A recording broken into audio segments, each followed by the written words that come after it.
tripping, baby.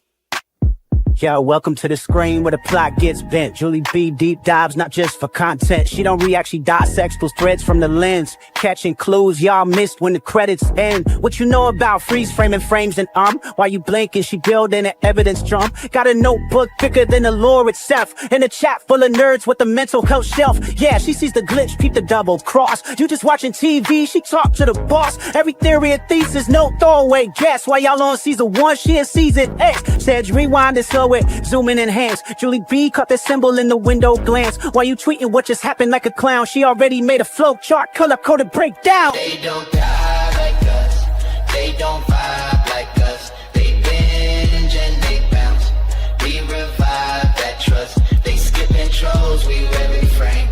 You watch shows, we decode the game. They don't die like us, nah, they don't die like us. She cracked Severance before y'all knew it was deep.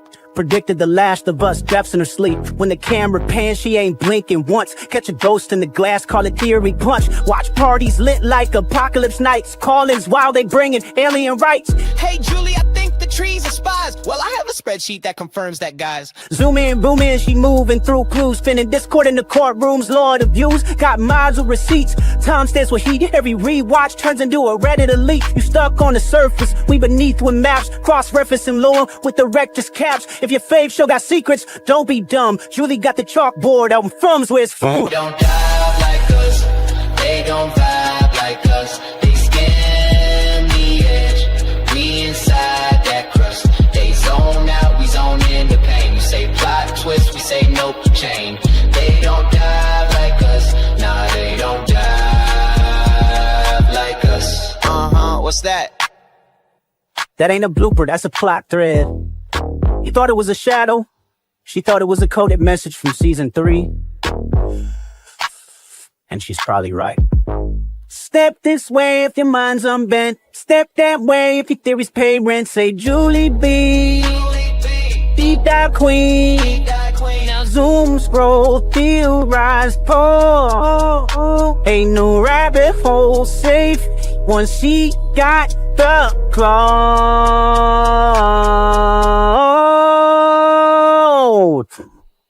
They don't die like us.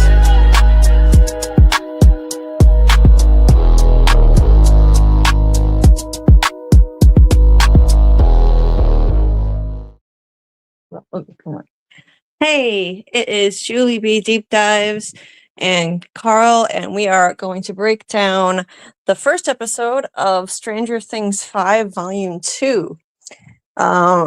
So it's a mixed bag when it comes to Volume 2. I'm not gonna lie. I mean I'd be lying if I said I wasn't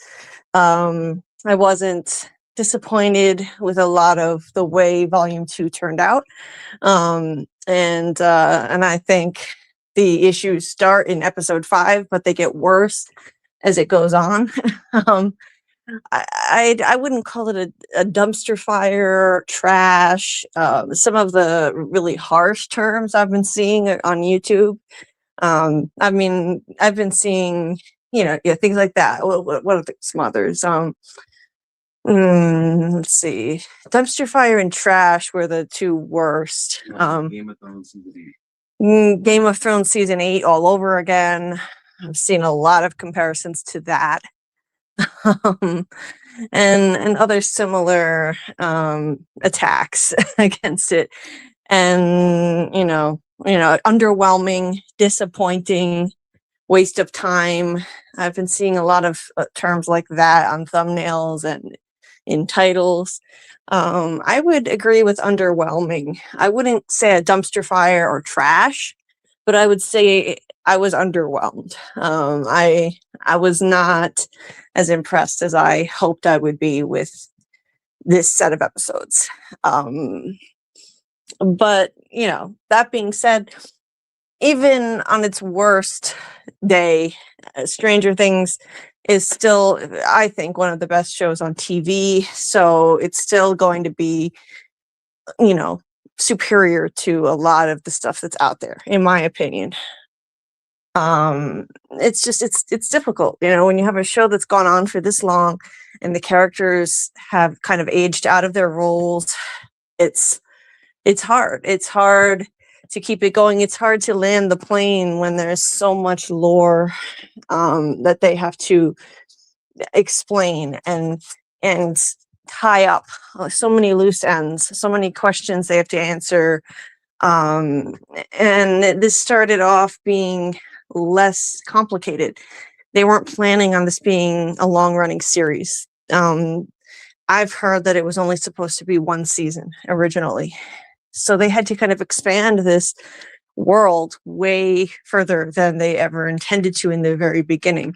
And that requires some retconning and some improvisation and some, you know, and it causes some plot holes and some issues along the way. And I think one of the things that felt off to me was I couldn't put my finger on it. Like, what is wrong with the way these characters are acting? These actors who, it's not that they're really bad actors. They've been good in previous seasons. So what's the problem? Why does it seem weird now? Why does it feel off? And then I realized, well, they're in their 20s and in some cases their 30s, and they're supposed to act like they're still kids, and they're not always succeeding in doing that effectively. Some of them are going overboard, if you ask me, in pretending that they're some of the younger ones who are supposed to be in high school right now, like Lucas, for example. I feel like they're overacting. They're overdoing it, trying to convince us that they're still kids, and they're clearly not. So that's off. The acting is off, where normally the acting, I think, is more on point. And there's a lot of other stuff. There are irrelevant things that come up. Some of it I'm not going to get into tonight because it's not, it doesn't pertain to episode 5. We're only going to discuss, we're going to discuss episode 5 tonight, but you're free to mention anything you want in the live chat regarding episodes 6 and 7. You don't have to worry about, you know, spoilers. I mean, like Netflix dropped all the episodes, so it's fair game. You can make references to stuff that happened, but I'm not going to go into detail about the other episodes in this live. But let's just say there are some things that I thought were a waste of time, a waste of airtime, and it's like they have way too much to do, you know, to land this plane, and the world is about to end, and they're going off into these side quest, you know, storylines and character driven interludes that are not that important and shouldn't be the focus right now. And they waste a lot of time with that stuff. So there are a lot of issues with pacing. It's a huge issue with this season. And now there's just one more episode to right the ship. So hopefully they can pull it off.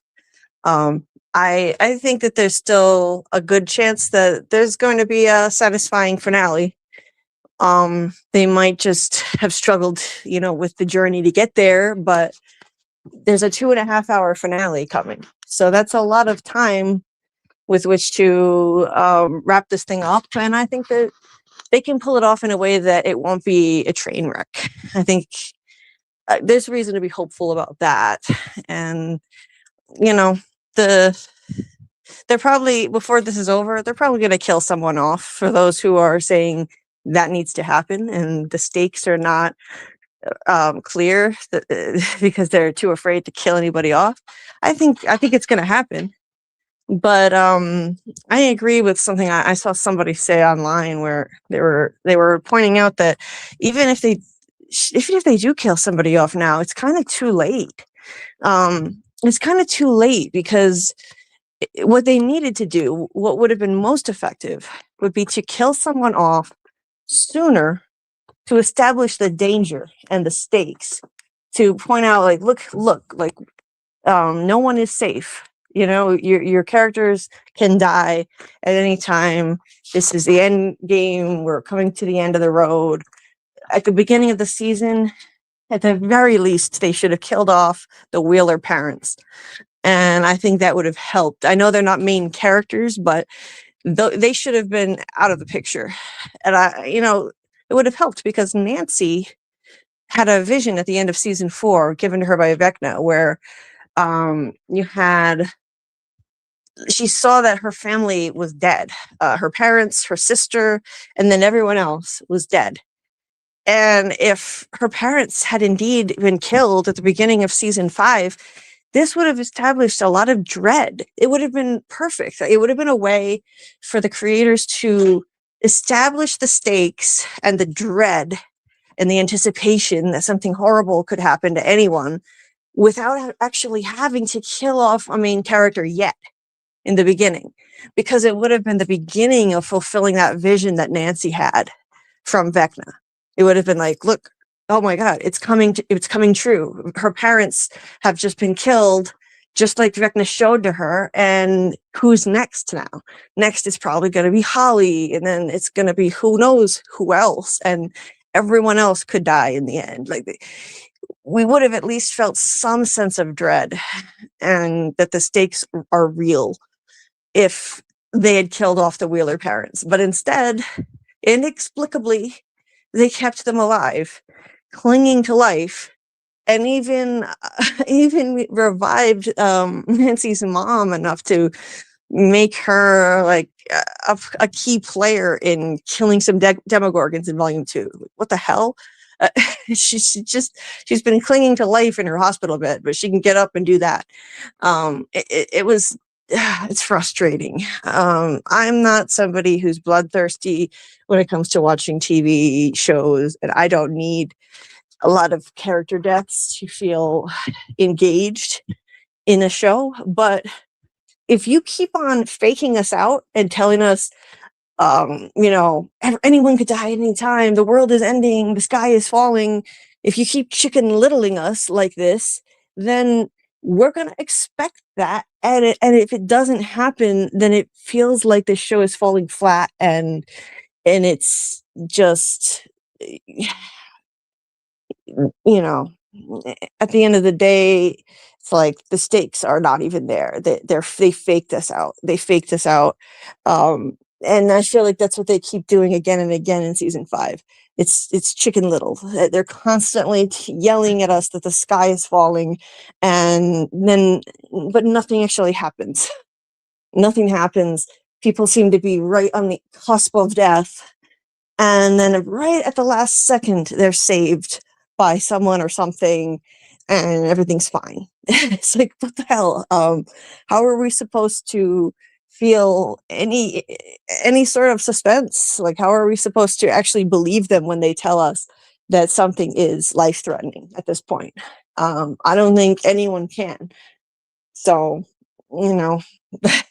I don't know. I think that these are some of the biggest issues that people are voicing regarding Volume 2. Some of the biggest criticisms, and also the centering of Will's sexual orientation, making that such a key plot point now of all times, when they really should have just, I think, resolved that in season 4, or at least resolve it in Volume 1 of season 5. Just get it all out in the open, have him come out and move on, because we don't have time for this kind of soapy character drama at a time like this when the world is supposed to be ending. So yeah, that's pretty much, those are a lot of the criticisms in a nutshell. And also just some bad writing, some cheesy writing, and overly fast dialogue, characters finishing each other's sentences in a really cheesy way. And these cliched scenes where they're hashing out their next plan for whatever they're going to do as a team, and they're all like, they're getting ideas and they're finishing each other's sentences really fast, and someone gets a light bulb moment. It's getting a bit redundant and cheesy when they keep doing it. So there's stuff like that. And yeah, so I mean, I don't know. I feel like I'd like to know who the hell wrote this season, because I feel like they just fired all their writers from season 4, which was phenomenal. I thought season 4 was much better quality, and hired a bunch of like interns or something to write season 5 at times. I'm not saying all of it was like that, but yeah, like there were times where I felt like this is intern quality writing at best, and what is going on here? Who's writing the show now? But anyway, let me say hi to the chat here, as I've been rambling for a while. Hey there, Dieter. Nice to see you. I hope everyone had a lovely holiday. If you celebrate Christmas, Hanukkah, whatever it is that you celebrate, I hope you enjoyed your holidays. Hey there, Amy, Pixievine TV. Nice to see you. Let's see. Hey, Doc. Nice to see you, my friend, of course. Doc did a live earlier tonight with Scarlett and our good friend Doug Hughes, another Storytime live to recap Doug's first book, The Poor Player. And they're kind of filling in right now for me. And then we're going to get back to the Storytime lives in January over on this channel. So thank you, Doc, for filling in, and Scarlett, and I really appreciate it. You guys are doing an awesome job. And anyway, get back to the chat. Hey there, Bill Chill. And let's see. Doc says, I've only seen episode 5 so far. Thought it was decent. Started the play earlier. The play. Now, where are you getting access to the play? Because if there's some way to watch it, I want to see it. I want to see this play that has a lot of lore related to the backstory of Henry, aka Vecna, and it's not available through any official means as far as I know. I know there's a documentary about it, and there are YouTube videos summarizing it, but yeah, I mean, I think it's really dumb that they put some major lore about this show into a play that most of us don't have any access to see. And it's canon. It's written by the Duffer Brothers. So it is official canon. And I've heard that it's important to actually understand the backstory of Vecna. So, like, what the hell? They should make this available. And Doc, yeah, Doc, I will try not to say any spoilers from episodes 6 and 7, since you haven't seen them yet, and we're only here to dive into episode 5 anyway. Let's see. Hey there, Muhammad. Can I be in the stream? Well, you can hang out in the chat. You can certainly hang out in the chat. We're not doing a call-in tonight, but we do every now and then we do call-ins. So, if you want to hang out with us, we may do a call-in show again before long. But tonight is just a straightforward stream where it's Karl and me up on stage. And but I'd love to hear your thoughts. If you have any theories or ideas about the show, please share them in the chat and I'll highlight them. I highlight everybody's comments during these. During some of my streams, I can't highlight everyone's when it gets busier and the chat is moving faster, but lately it's been quieter. So I'm able to highlight a lot of what people are saying. And I like to see it. I like to be able to share and highlight as much of what you guys are saying as I can. So, and welcome to the channel. Always cool to see new people in the chat.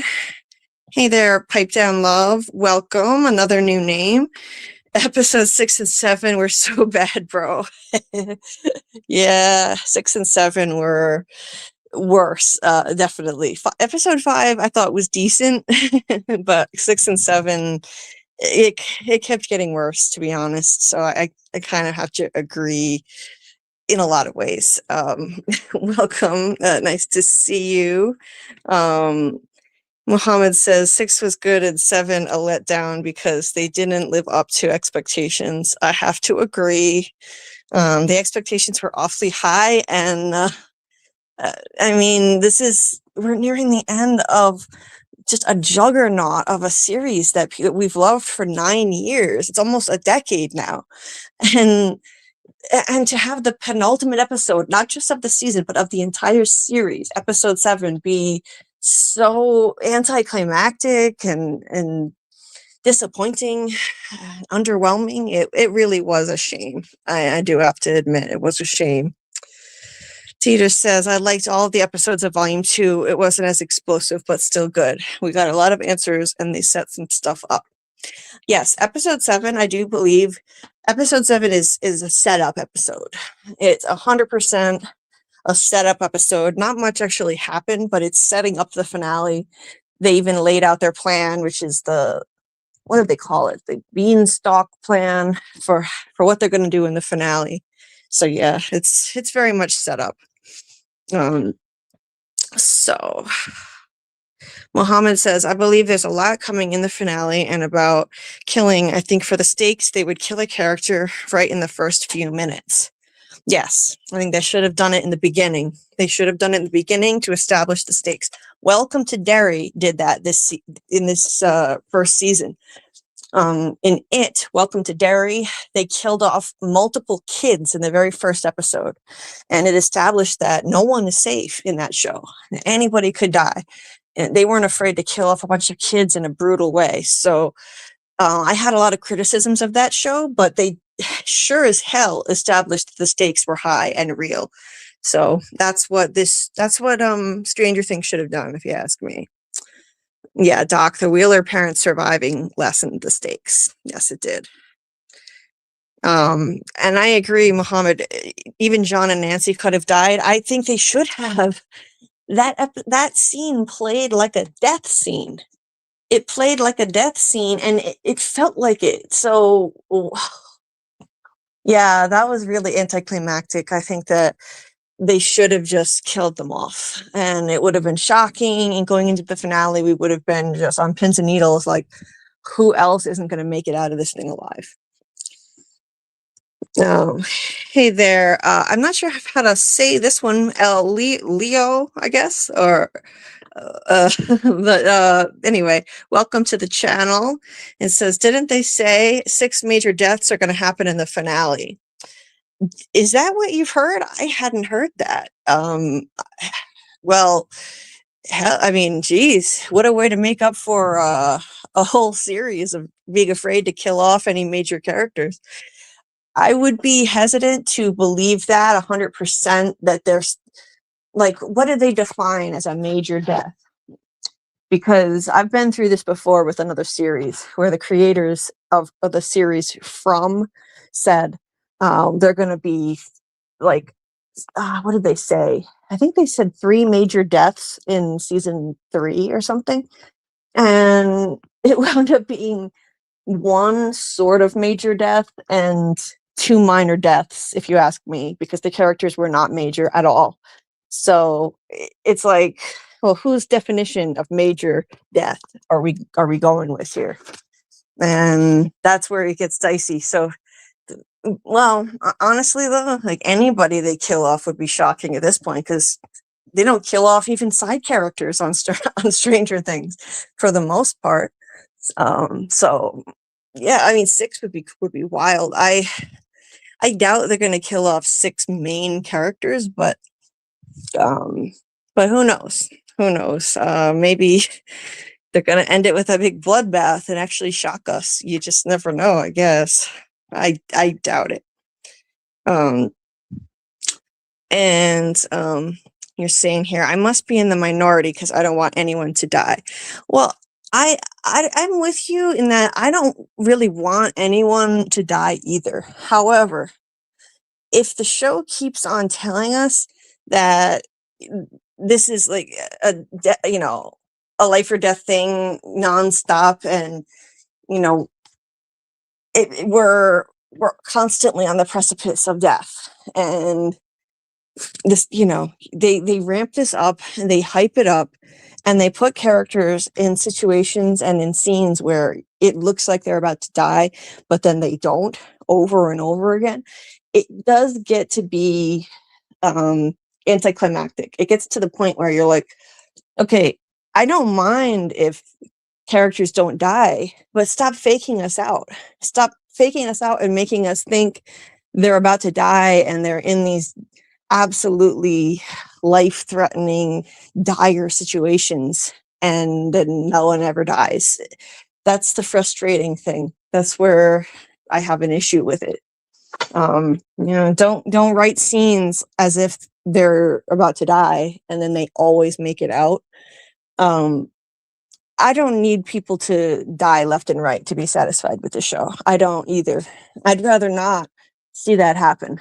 But I think to keep the stakes high and to keep this drama real and let us know this is serious.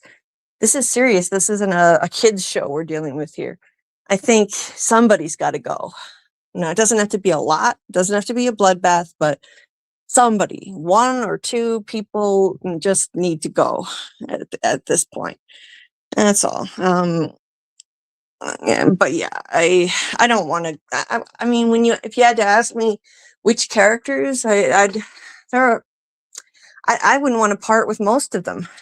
But this is a drama where the world is supposed to be ending, and we need to feel like the stakes are real, and we could actually lose these people.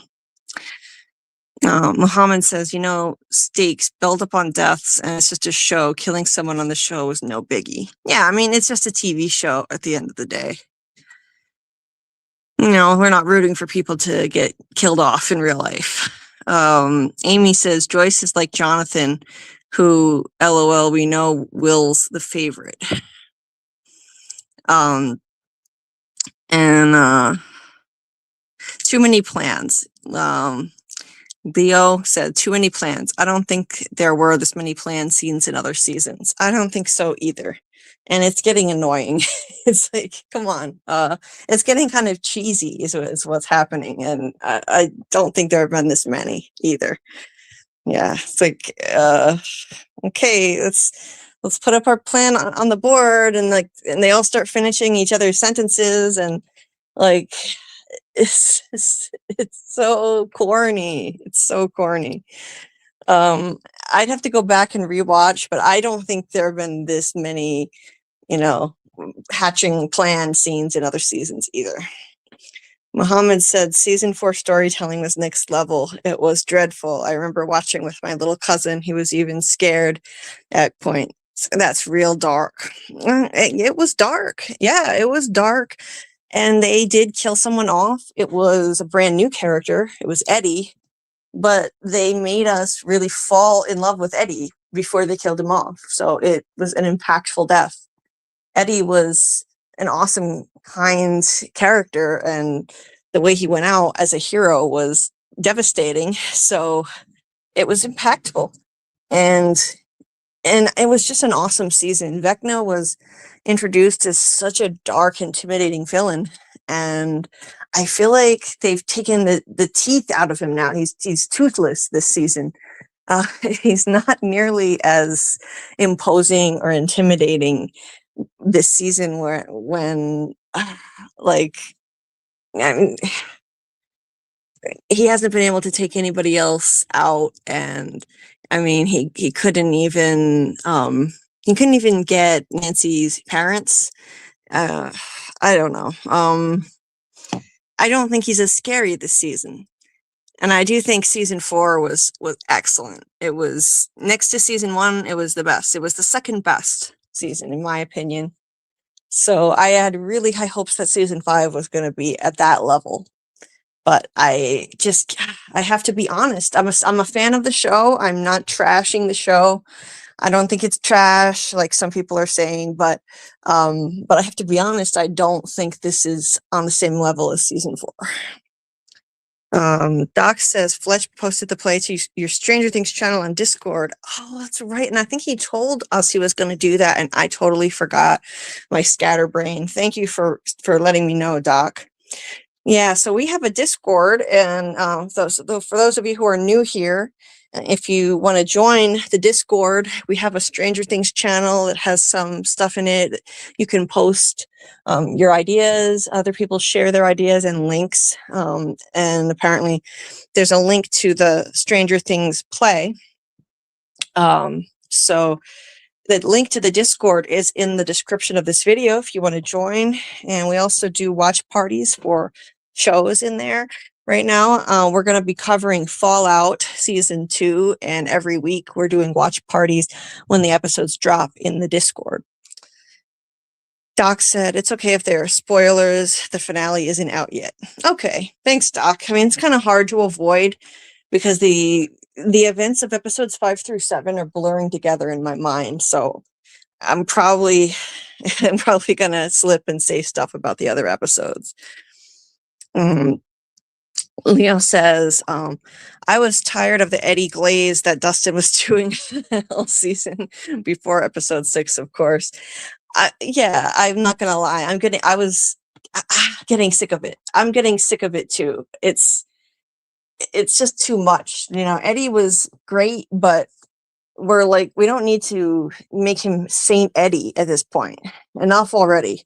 Let's move on from the Eddie stuff. He was only around for 1 season, and Dustin had not been able to let go. And I understand he's grieving his friend, but it was wearing on me too. And I think I'm relieved that we're gonna move on at this point. It looks like we're gonna just move past that now. Eddie was great, but I was actually really relieved to hear Steve say, like, look, Eddie died for nothing. He got himself killed because he was trying to play hero, and Steve warned him and Dustin not to be heroes. And he went and got himself killed, putting himself in danger. I don't know if that's 100% true, but you could argue that Eddie didn't need to die. That he kind of put himself in harm's way, and maybe it wasn't necessary. So I'm sick of all the boo-hooing about Eddie already with Dustin. It's ruining Dustin's character. Dustin used to be such a lighthearted, fun guy, and now he's miserable, scowling all the time, and he's not the same this season at all. So yeah, I miss the old Dustin. I really do. Amy says, I have no complaints on this season. It's great. Okay, I'm glad you're enjoying it. Hey there, Shadow Skulk. Nice to see you. I hope you're feeling well tonight. Muhammad says, episodes 6 and 7 played out like 6-7 meme. I don't know what that is. I've heard of the 6-7 meme, but I don't actually know what exactly it is. So that one goes over my head a little bit. Let's see. Do you know what that is, Carl? The 6-7 meme? Yeah, 6-7. I don't know. I think it might be a Gen Z thing. So we're missing the boat on that. I'm a millennial, so I don't know. That one goes over my head. Muhammad says, I still have a lot of expectations from the finale. I feel there's a lot coming. People will be happy with the end, shocked as well, I think. I think so too. I still, despite everything, I think that they're gonna do a good job, a satisfying enough job with the finale, that it won't be a train wreck or anything like that. I think it could actually turn out well. Yeah, Amy, I agree. Eddie didn't deserve to die. That sucked. But it did establish that there are real stakes here. This isn't just a kid's game. This isn't a Dungeons and Dragons game. It's real. And no, I don't think that at the end of the series, we're going to find out that this has all been one giant Dungeons and Dragons campaign.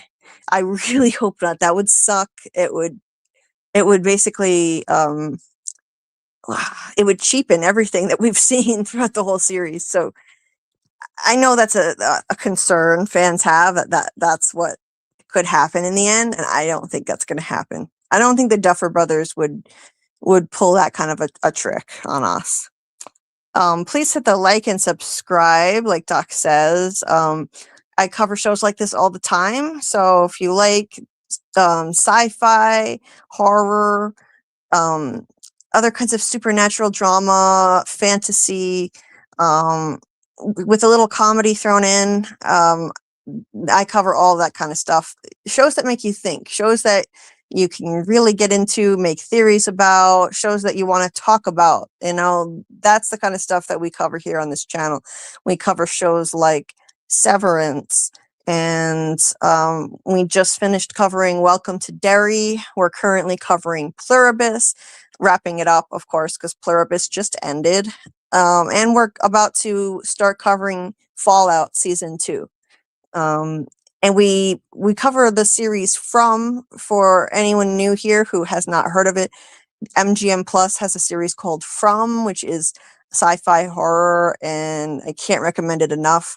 It's going to be going into its 4th season in a few months, so we're going to be covering that big time on the channel, and we cover that year round on here, so we're really into that show. We do a lot of these kinds of live streams. I highlight lots of your comments so you can feel seen and participate in the conversation, because I want to hear what you have to say and not just talk at you and only highlight comments if you throw money at me. But you can donate if you'd like to. There are ways to donate. The ways to donate are in the description of the video. There's Cashapp and Venmo for US residents. I'm not monetized. I don't make any money off of this channel, unfortunately. So any amount is greatly appreciated and helps, because I do have to pay for a lot of expensive software to do this. To do this, and it's a passion project. I'm not making any money off of it, but yeah, if Rose Jones happens to be listening, I want to thank her for her recent donation, which was very generous. Thank you so much, Rose. I'm going to keep saying it until I see her in the chat, because I really appreciate that very kind donation she sent me through Cash App. And I also have a Buy Me a Coffee, but I have to find the link to that again and throw that back in the description for international people who can't use Cash App or Venmo. Anyway, so let's see. Doc says, also, the show is good, but I'm biased and I enjoy your streams more than I enjoy the show. Well, thank you. That's sweet of you. I appreciate it. And, sometimes talking about a show can be better than the show itself. I found that to be the case when we covered The Last of Us Season 2, because that was a dumpster fire. But hey, we still had some fun talking about it on the channel during our lives. So, sometimes that can be more fun than the show itself. Leo says, there is no way Dustin said Eddie was smarter than Steve. Bro didn't even graduate high school, and he was, 20 years old? Get out of here. I know. Yeah, that was ridiculous. He was like, Eddie was smarter than you, and Steve's like, oh yeah, then how come I'm still here? I'm the one who's still here. Ouch. He had a point, Eddie got himself killed, and Steve has been smart enough to keep himself alive through all this. And some of that, it comes down to luck, but a lot of it is being able to, be smart enough to figure your way out of a really dangerous situation and think fast. So, yeah, Eddie was not the smartest. There's no way. There's no way. Let's see. Oh, it's a Gen Alpha thing? Geez, I can't even keep up. I never even heard of Gen Alpha, Muhammad. Gen Alpha. Okay, I guess that's after Gen Z. Jesus, I feel old. Leo says, the only thing that's pissing me off this season is where the hell is Steve's bat? That's all I care about. Oh, yeah, where the hell is Steve's bat? Yeah, we've had that every season. We need Steve's bat. That badass bat. I want that back too. Damn, yeah. Good point. I hadn't even thought of that. Doc said, I liked Steve's hair in the film Spree. I also enjoyed his acting and the humor. Yeah, he's a great actor, and it's crazy. He's 35 years old, he's 35 years old and he's playing somebody who was in his early 20s. It's funny. He's way the hell older than like the other actors, and yeah, he pulls it off though. He really does.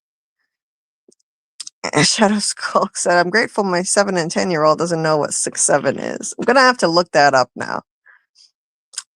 And like Doc says, check out Amy's channel, Pixie Vine TV. She has a new channel where she does gaming lives, and she's doing an awesome job with that. So check that out. Muhammad says IMDb scores are really overrated or underrated. I mean, The Bridge wasn't as bad as a 5.4 out of 10. It was easily a 7. Yeah, people are what is it called? Review bombing right now? I think it's called review bombing. Some people are so pissed about and so negative about season 5 that they're going on IMDb and Rotten Tomatoes and trashing it. And I think they're using bots. I don't know if they can do this on IMDb, but I know on Rotten Tomatoes, they can use bots to crash the score to make it way lower than it actually is. So I don't know if that's what's happening, but if you look at Rotten Tomatoes, the score for the audience score is 59% positive, which is by far the lowest that it's ever been for the audience. And that could be from review bombing. It could be from bots, or it could be just a lot of fans who are pissed about the show. I don't know. And I do think 5.4 out of 10 is too harsh on IMDb. I completely agree. That's as many criticisms as I have about season 5. I would not rate it that low. No. Carol is the greatest MC this year. Carol, as in Pluribus Carol? What does that mean? MC. I'm not sure what that means. Master of ceremonies. Yeah, I'm not sure what you mean there. Maybe explain what that means. Main character. Maybe that's what it means. Carol is awesome. Yes. Carol is a great protagonist. I have to agree. She's a divisive one. Some people hate her. I think she's awesome. I think she's really funny and entertaining to watch on Pluribus. Doc said, I agree with Steve about Eddie, but he shouldn't have said it to Dustin. Yeah, what he said about Eddie was pretty harsh. It's like, well, like, how come I'm the one who's still here? Hey, yeah, he was way too harsh about Eddie to Dustin for sure. But just Dustin was being a little shithead, to be honest. Were you gonna say bitch? Well, yeah, he was being a little bitch too. And he got into a physical fight with Steve, and it's gotten to be too much. But they've both been jerks to each other this season. I'm so glad they're done fighting. It was really annoying. That's another criticism I have of this season. The redundant bickering between Steve and Dustin, having the same argument several episodes later, still arguing. Steve still, bitching at Dustin over not making it to the crawl on time and blaming him for everything going sideways.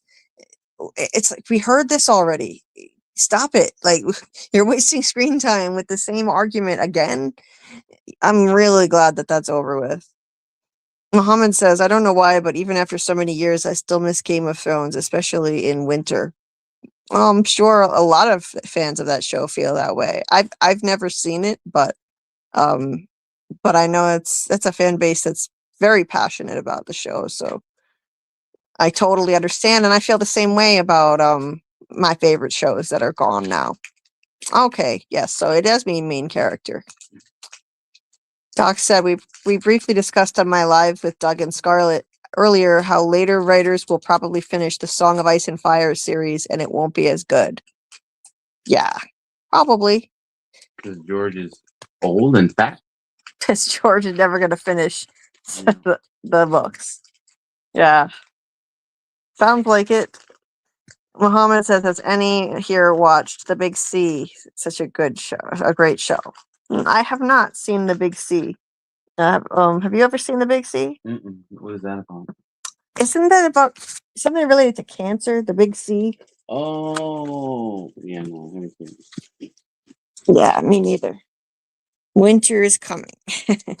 Well, there's a spin-off coming for Game of Thrones fans. Finally, after a lot of delays, I've heard that the Dunk and Egg show is coming very soon. So there's that to look forward to.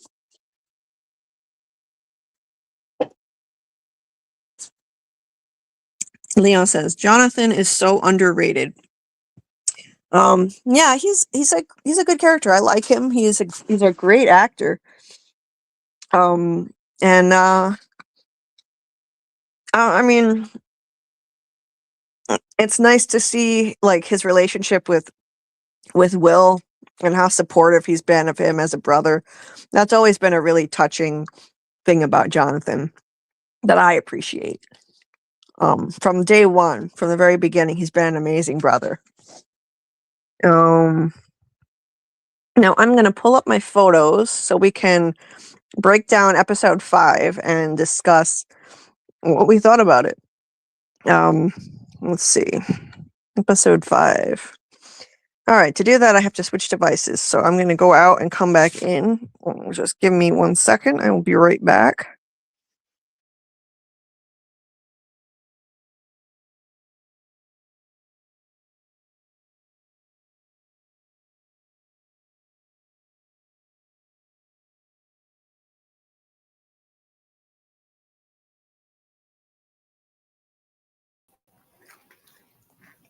Okay. So I'm gonna bring up my pictures of episode 5, and we can discuss all the developments, because I think that this show warrants actually looking at each episode individually. I know they dropped the episodes all at once, but I mean, they put so much effort into every episode of this show that I really wish that it wasn't a bingeable show and it was out week by week so we could dissect them all and slowly really process what's happening. Because there's a lot that could kind of get past you and you could overlook because you're binging it. So I like to break down every episode individually, and that's what we've been doing with Stranger Things season 5. I have a live for every episode so far of this season where we broke it down. So if any of you here hasn't seen it, you can check out the replays. There's a whole playlist on my channel of Stranger Things videos for each episode that we broke down. Let's see. So let's see. I'm just looking at the chat here. I've never seen Queen Charlotte or Bridgerton, but I think I'd like it because I love period pieces. So it's something I've been meaning to check out eventually. Oh, you dropped off. Oh. So I think this was the start of episode 5. Episode 5 picked up where episode 4 left off, which is pretty standard for how it works with Stranger Things, and Netflix series in general tend to do this. So you hear Vecna's voice saying, "Do you know why I chose them? Why I chose them to reshape the world? It is because they are weak, easily broken, easily reshaped, controlled, the perfect vessels." And you see Will in the aftermath of finally discovering his powers and saving his friends, but failing to stop the Demogorgons from taking the children. I find that odd, by the way. Like, he was able to stop the Demogorgons from hurting his friends.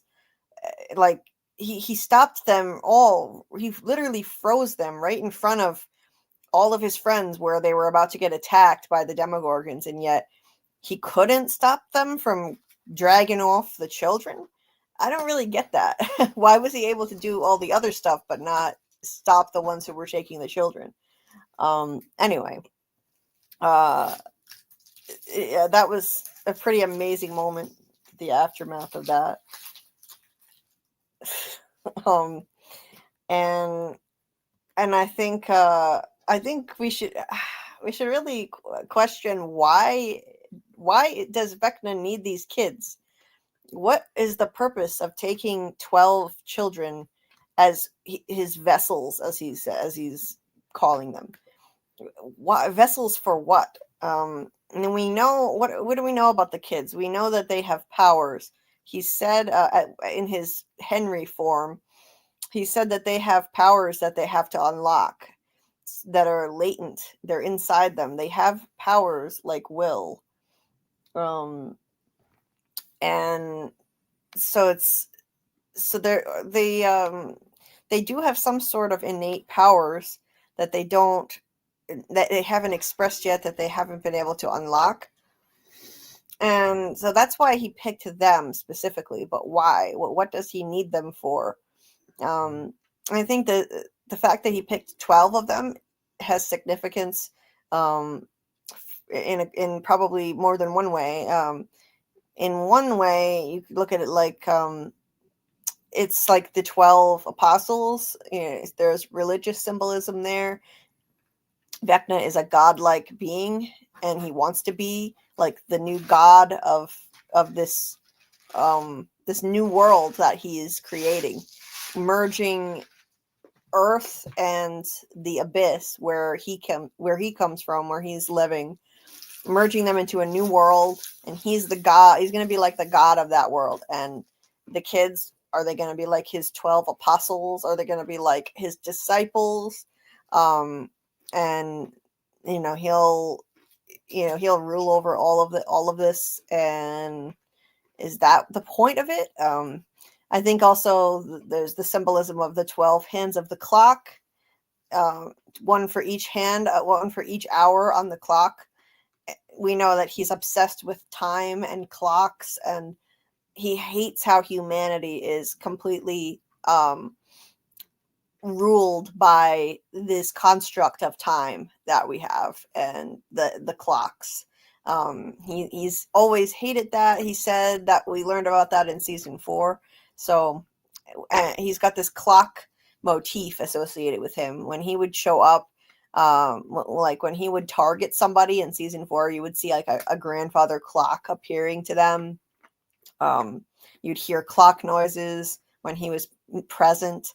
They even went back and retconned. I heard that the Duffer Brothers went back and retconned previous seasons and added in clock noises in different scenes to hint that Vecna was present in those scenes. So that's another thing, the 12 hands of the clock, 12 children, the symbolism there. But yeah, it's odd that he's taking all these kids, and it's just like, I don't think that they would go as dark as sacrificing the kids. I don't think he's taking them to be child sacrifices or anything like that. This show is not that dark. I think it's going to be more like they're his disciples, basically, for this new world that he's creating. And yeah, it's unfortunate that they weren't able to stop him from taking those kids. And now in the finale, they're going to have to try and save those kids. They haven't really talked much about that, but that's kind of important. They need to save all 12 of those kids. Bill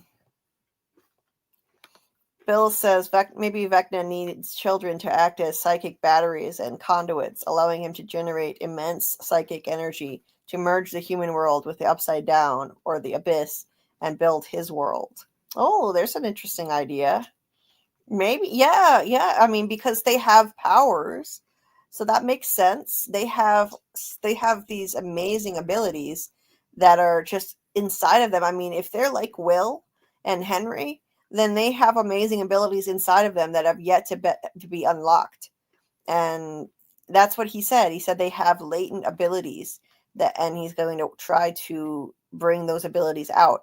So yeah, they may have the power to be conduits and help this process of what he wants to do, bringing the worlds together. It's a great idea, Bill. The number 12, Bill also says the number 12 signifies completeness, cosmic order, and authority, appearing in time, 12 months, 12 hours, measurement, a dozen, and religion, 12 tribes of Israel, 12 apostles. Yes.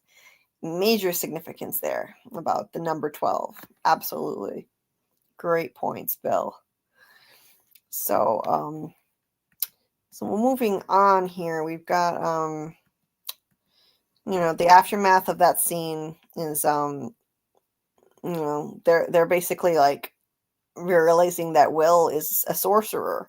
As Mike puts it, he's a sorcerer, a real life sorcerer.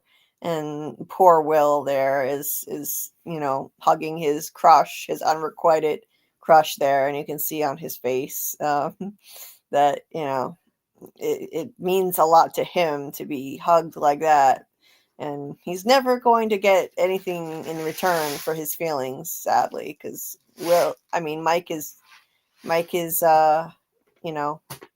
he's straight and he's into 11, so it's sad. I wish he could let go of this and move on and find someone who can actually love him back. And I also feel for him in this episode because he feels like he failed, even though he saved his friends. He wasn't able to save the 12 children. Vecna got all of them. He took them all. And so he's blaming himself for that. I was really hoping that in the aftermath of him actually discovering his powers and exercising them to save his friends, that he would, this would be a game changer in, his personality, and he would be so much stronger in volume 2 and, really like be ready to fight. And instead, I feel like he kind of backslid a lot, and, he just focused on where he failed instead of the amazing thing he just did, the powers that he has and what he could do with them now. So anyway, that group gets out of there via the tunnels under the upside down, I guess. They get out of there, and then we see the kids in the abyss, aka Dimension X, as the fandom has called it as well. They're put in that disgusting, I don't know, I forget what it's called. I think there is a term for where they're being kept, but that disgusting area where Will was once kept prisoner, his consciousness, that is, his body really was there. Their bodies are there. Their consciousness is here in Vecna's head. So we see how that works right here in front of us, where the kids are put in there and they have this nasty thing attached to their mouth, just like Will had. And then they wake up, their consciousness wakes up here in Vecna's mind, which to me begs the question, is this what happened to Will when he was trapped there? This kind of feels like a retcon of how it works, because they never explored anything like this in the past. Like, Will never described waking up in a place like this while he was trapped. And he was trapped in just the same way as these kids, just like that, in that area with, this thing stuck to his mouth. Although I think these kids are actually in the abyss / Dimension X, that other world, whereas Will was in the upside down.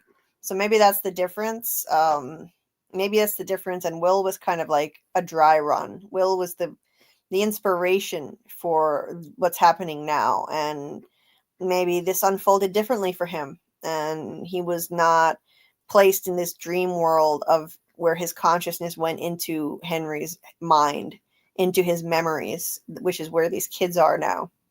It's weird. It's weird to me that they're here in this dream world and Will was not. I don't know where Will's consciousness was when he was trapped there, but he was not As far as we know, he wasn't in this place. Anyway, uh, Henry tells them, he starts brainwashing them immediately, saying that their memory of what happened to them might be foggy and confused, but the monsters tried to take you, but I saved you just in time. Now this is your new home, and as long as you don't go in the woods where the monsters live, you'll be safe here. Meanwhile, Max is watching them from the woods with her spyglass. He also lies to them about how the rest of their friends and family will join them there. And he tells them that an evil darkness is spreading over the entire world. He compares it to the black thing in the book A Wrinkle in Time, and it's threatening all their families, but he thinks he's found a way to defeat it. And he tells them that he's traveled far and he's discovered another world far from Earth, much like theirs, only good, free of monsters and darkness. Now we know that this is a bald-faced lie. His world is full of monsters. His world is full of demogorgons and other monsters. It's Dimension X. It's the Abyss, whatever you want to call it. That's where he's from. It is not the light. This guy is, in many ways, this guy is an antichrist figure. He's promising, like, he's pretending to be like a savior to mankind, but he's just the opposite. He's basically an antichrist. He's a liar. He tells the kids that the true reason that they were chosen is because they're not like other children. They're special. They have dormant powers, is what he says. Dormant powers. And he says, if we work together, I believe we can awaken those powers, channel our energy, and draw this new world to ours. Okay. So this is why he picked them. This is why he needs them. He does need them to try to draw this new world, the Abyss, to Earth. He needs to channel all of their psychic energy and powers to do that. That's why he needs them. Okay. I think that's actually pretty clear from the dialogue now that I really look at that again. But he doesn't have much time. I mean, he wants to do this pretty fast. So, I mean, he's better. I don't know how he's planning on drawing their powers out, but we haven't seen him working on that yet. We've just seen him letting them run amok and play, like wasting a bunch of screen time on watching the kids playing. Anyway, he claims that their loved ones will be saved, but he's lying, of course. He wants to obliterate the rest of humanity.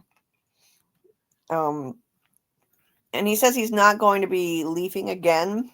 So Holly looks disappointed there because she's looking for an opportunity to run away and join Max again. He says tomorrow it begins. So he just lets them rest, eat, and play that day. You would think that he'd be time is of the essence. Okay, we need to like draw your powers out right now. But he just, I don't know. I feel like that's a weird pacing thing. Just having the kids run around and play. But I guess they wrote it that way so that Holly would have a chance to run off with Max and he wouldn't notice. So just for the purposes of the story that they wanted to tell, they had him just say, just rest and play today, even though he has a pretty big plan that he needs to get cracking on immediately. Now, over at the military base in the Upside Down, Dr. K,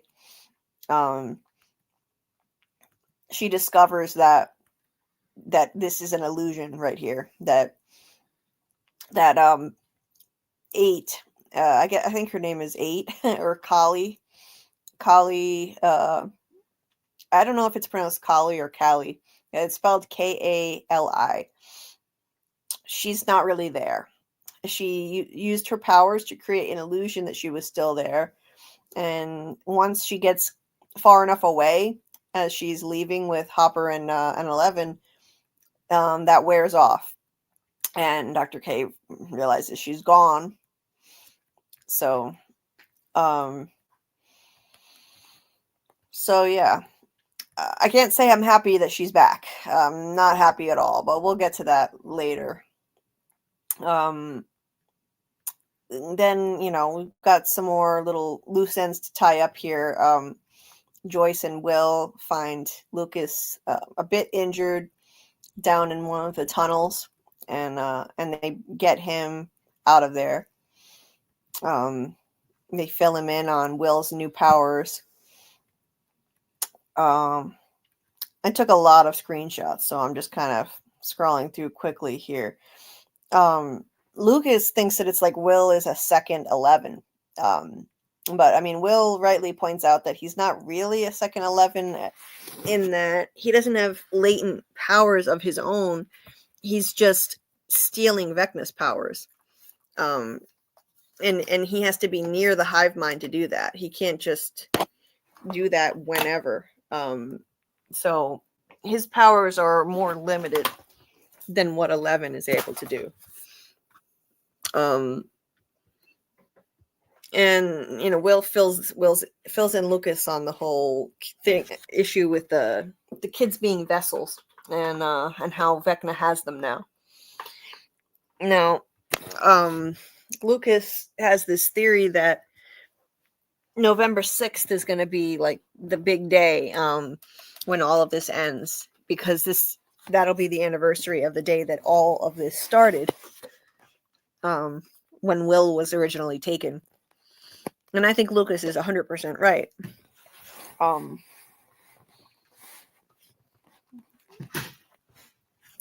And Joyce has the idea that maybe Will can kind of hack back into the hive mind, into Vecna's head again. And for the first time, she's willing to let go of her overprotectiveness of Will and let him do something dangerous and just trust in him and his abilities, which is really a breakthrough for her. So I liked this line. She said, Vecna chose you because he underestimated you. I think we all have. I know I did, and that is a mistake I will never, ever make again. But I'm willing to bet everything that he does. And when he does, it'll be the last mistake that son of a bitch ever makes. And I think she's absolutely right that Vecna underestimated Will. He thinks that he's weak, and he will underestimate him again.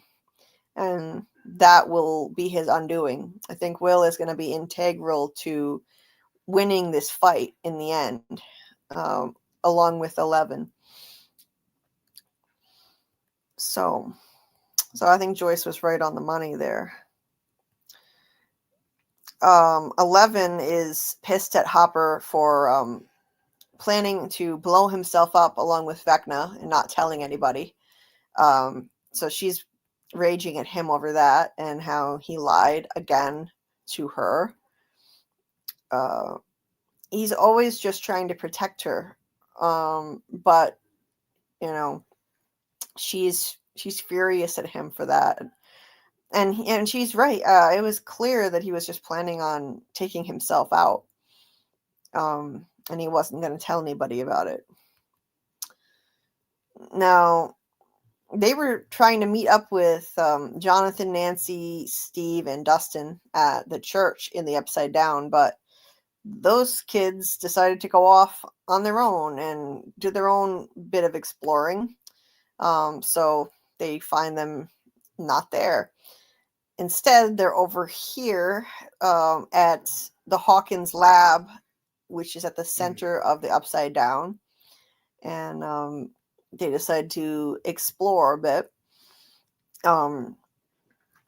Because they know that that's the center of the Upside Down and the center of that circular flesh wall.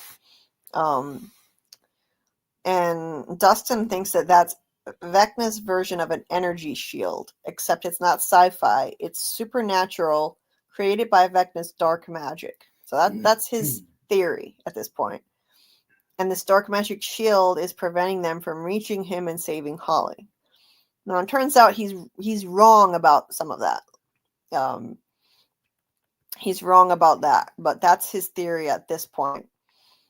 So he thinks that if they destroy the shield generator and the wall, then they'll find Vecna and be able to save Holly. So that's what they set out to try and do at that point. These scenes in Henry's place were some people thought they were pretty boring and fillery. I don't know. I liked them. I thought that they were creepy and otherworldly.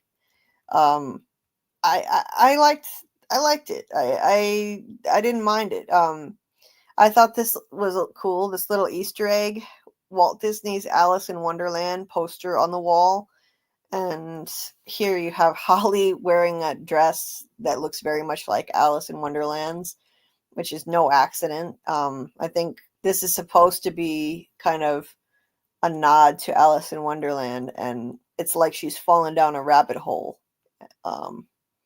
So I thought that was cool.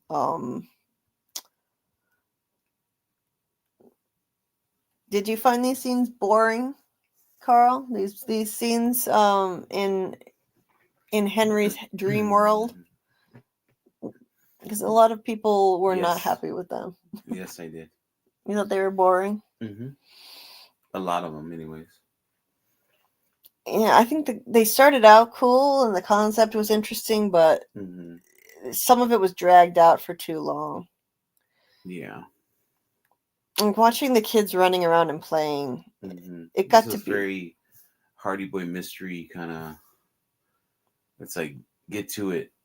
Show me something in his mind that's different. Yeah. But instead it was like this dream state and the kids were all playing tag or whatever. Yeah.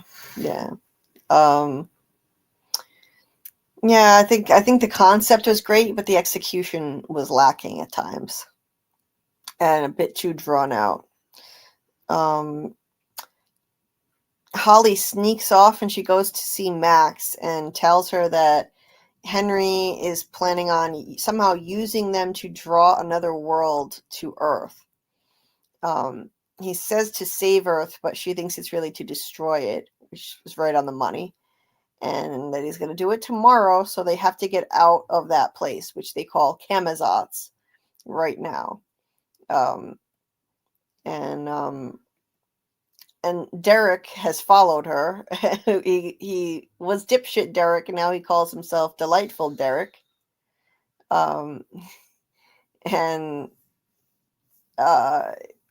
he says, you can't. He's like, he wants to come with them basically, and Holly says he can't come along, but he can help them escape. He's gonna have to pretend to be dipshit Derek again to do it though. And then back at the radio station in the regular world,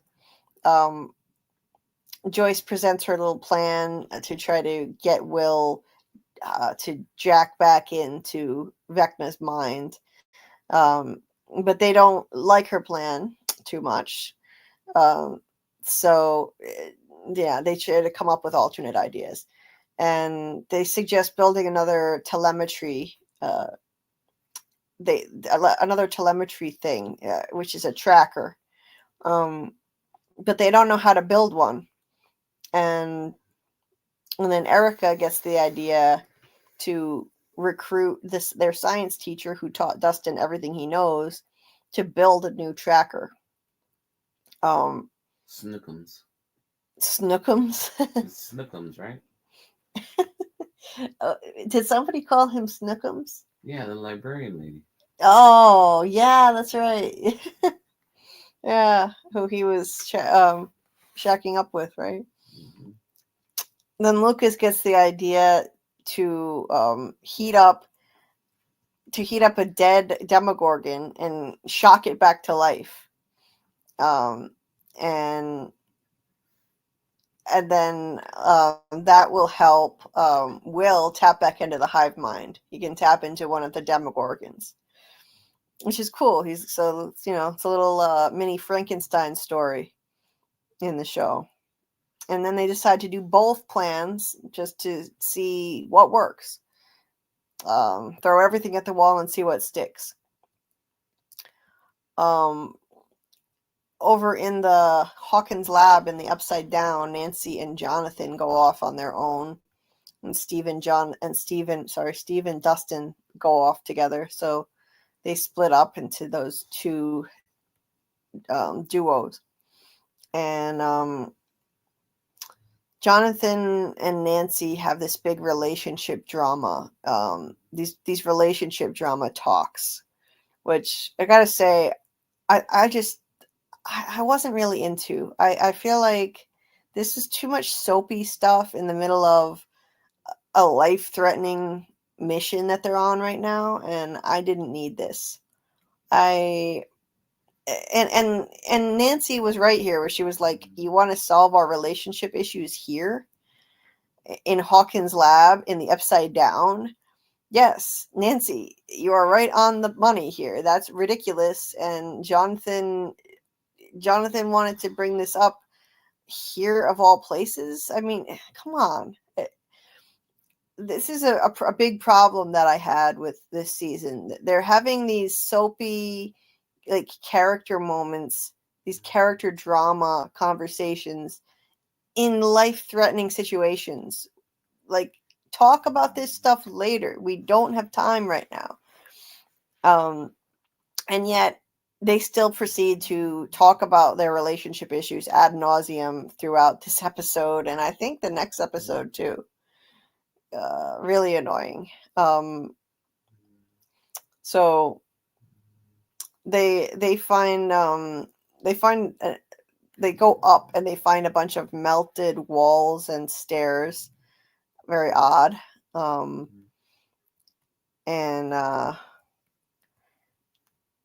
11 and 7.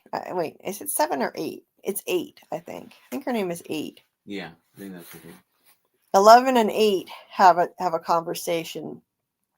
I really don't like this 8 lady. I don't like her at all.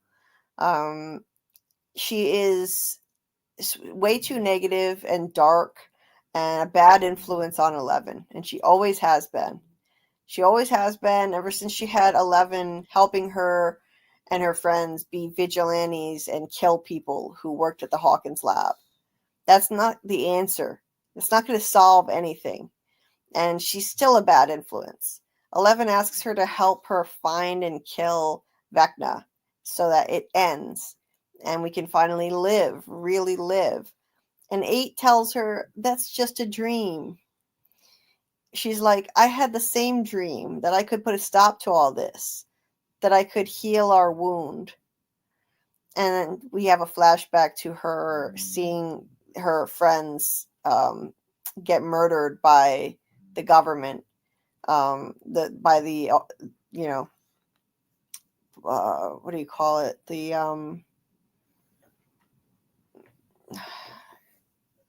I don't know what you'd call it, like the police. They don't look like police. The authorities. Like the military in the Upside Down.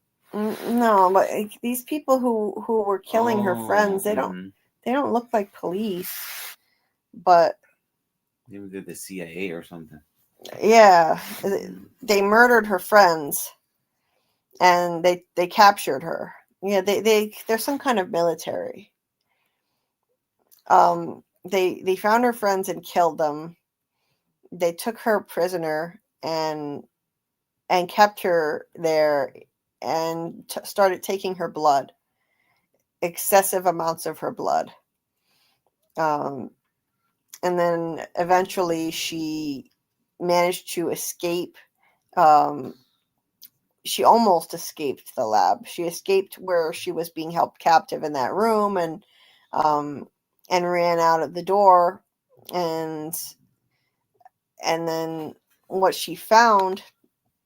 Let me skip down to where she found what she found when she escaped that room, because they chop up these scenes so much. We keep jumping back and forth between various events, and it'll be easier to just break this down all at once. So she finds instead of as she finds a way out, instead of finding a way out, she finds out why she was there. She goes through a door and finds pregnant women laying there, being infused with her blood, and it was killing these women. They were all dying. They were all sick and dying. Really warped. Another secret government program.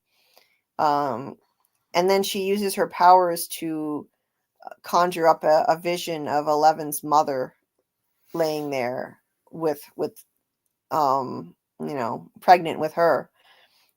And she tells 11 it was not drugs that gave us our powers. It was Henry. Now Dr. K is trying to restart Papa's program, but my blood is not working. Not as Henry's did. The truth is, Papa's children were always just pale imitations of Henry. Only one of us was truly like him. And that was 11, of course. She's like, why do you think Kay is so desperate to find you? They will find you and they will create more like you. And then she tries to scare her by showing her a vision of herself being held prisoner just like she was. She's like, there are no happy endings, Jane. Not for us. Thanks, Debbie Downer. I cannot stand this horrible, negative Nancy just poisoning 11's mind with this negative garbage. I don't like this at all. She needs to go away. She's not helping at all. She's never been a good influence on her, and she still isn't, and they shouldn't have even brought her back just to do this, just to be a fly in the ointment.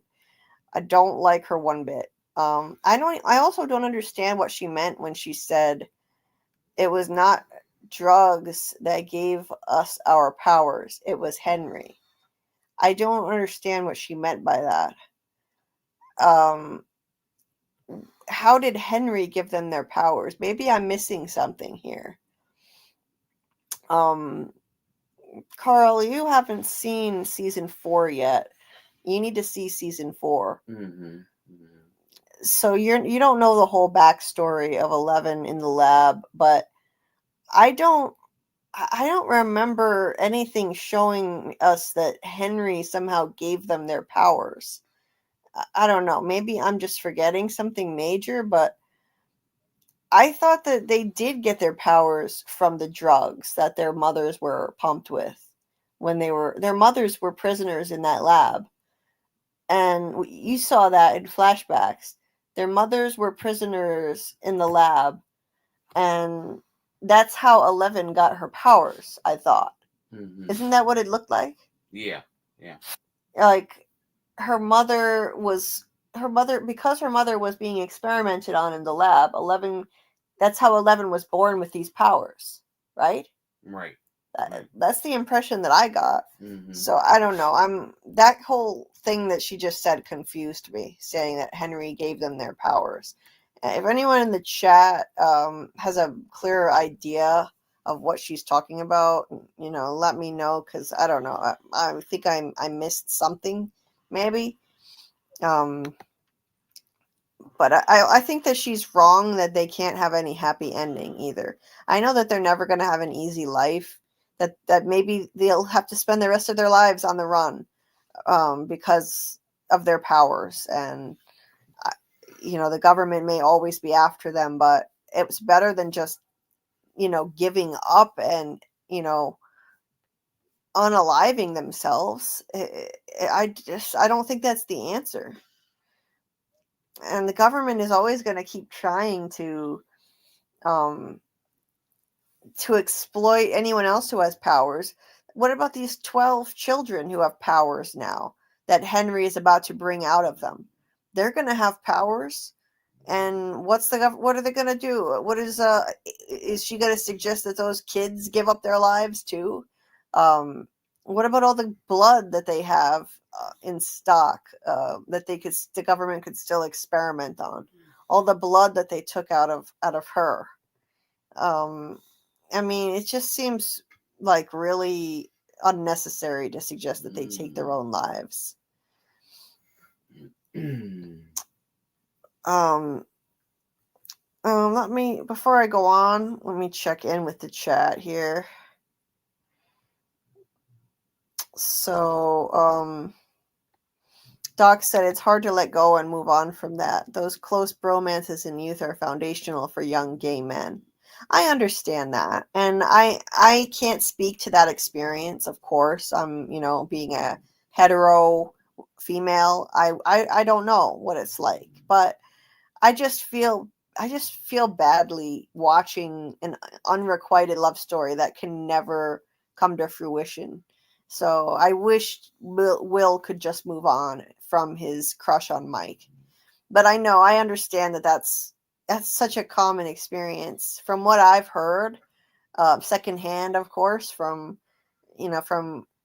gay men. That's a really common thing, of course, a crush on a friend at a young age. And that's not an easy thing to just get rid of. I totally understand that. Bill said Derek is built like Raptor from Rugrats. Bill said Will is the mole. That's why he dug the tunnels for Vecna. Oh, I like that. Because he was Vecna's spy. And when he was asleep, we found out that he dug the tunnels in his sleep. Oh, that's really clever, Bill. Yeah, it makes sense. Henry got that propaganda going. He sure did. Amy said, I heard a theory that Mr. Whatsit is the rabbit in Alice in Wonderland. Oh, I like that. Because there are definitely supposed to be parallels between this dream world and Wonderland. That's definitely supposed to be a takeaway. Bill said, acting like the White Rabbit by luring kids like Holly Wheeler into a dangerous, otherworldly Wonderland, the Upside Down, drawing on themes from Alice in Wonderland to manipulate. Yes, I like it. Amy says, and the outfit he got her to wear is like the dress Alice wears. It sure is. Hey, Just Me. Nice to see you. I hope you're doing well tonight. Let's see. I love seeing Max again. Me too. I really love Max. I love her as an actress. She does an amazing job, and I just really enjoy her character and her sense of humor. So I'm very glad that she's back. Dipshit Derek is the best. Yes, that was funny. Suck my fat one. He's a funny character. I like him. Yeah, she looks just like Alice, indeed. Derek has some funny lines, 100%. Erica is also hilarious. I do wish they hadn't made Erica so abrasive this season, though. She went from sassy to kind of bitchy and nasty, I mean, there's a fine line between sassy and just plain bitchy, and they made her kind of bitchy now. So Derek gets caught by Henry as he's creating a diversion so that Holly and Max can run off. And he has this map on him of the way to find Max's cave through the woods. And he threatens to kill Derek's father, mother, and sister if he lies. Pretty sick.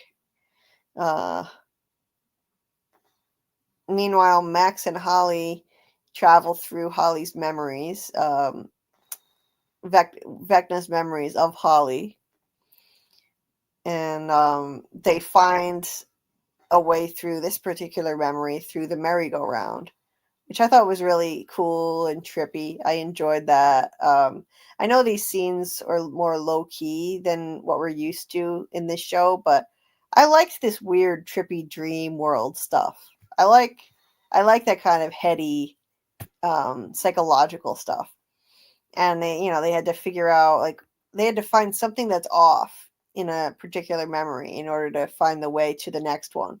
And in this case, the center of that merry-go-round was supposed to be yellow. So that was the way through. They smash it open and then they look through and there's the next memory. Trippy, really trippy. I enjoyed this. And the next memory was Holly's bedroom the night that she was taken, when the Demogorgon was crashing through. Max tells her it means she's almost home, which is really, it's really a misleading statement. Max should have prepared Holly for the actual truth that they weren't going to be able to get home that easily, especially Holly, because Max's body was laying in the real world in a hospital. So if they found the exit for Max, she would just go right back to her body in the real world. But Holly's body is in the upside down or Dimension X. I'm not sure which, but either way, Holly's body is not in their world. So she's going to wake up there and have to find her own way home from there. It's going to be a lot harder for her. And Max did not adequately prepare her for that at all. She made it sound like they're going to find the exit and she'll just be home. And that created a problem later on in the next episode, which we're not going to get to tonight. But yeah, this is just an example of Max misleading her. You're almost home. No. That's not the case at all. It's going to be a lot harder for Holly to get back.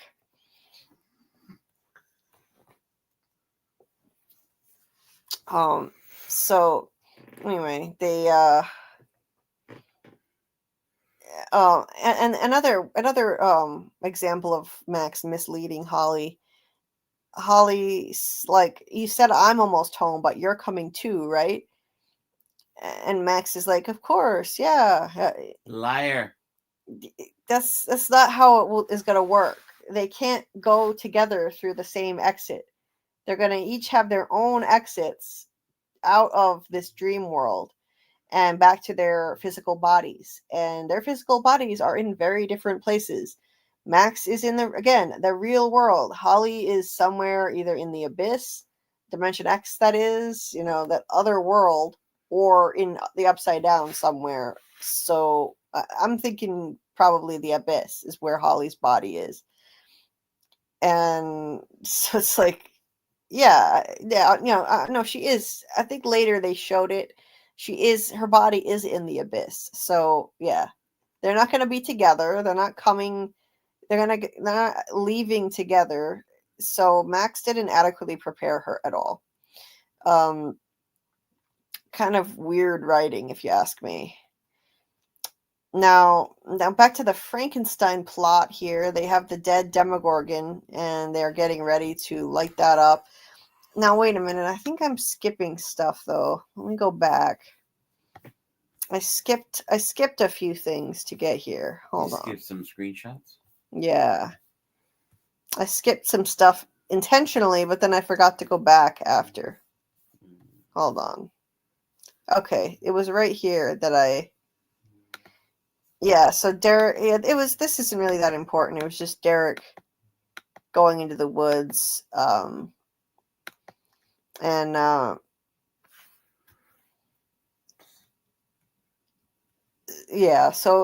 basically Max was telling Holly that they need to find Henry's first memory of her and follow the memory trail to the night that he captured her.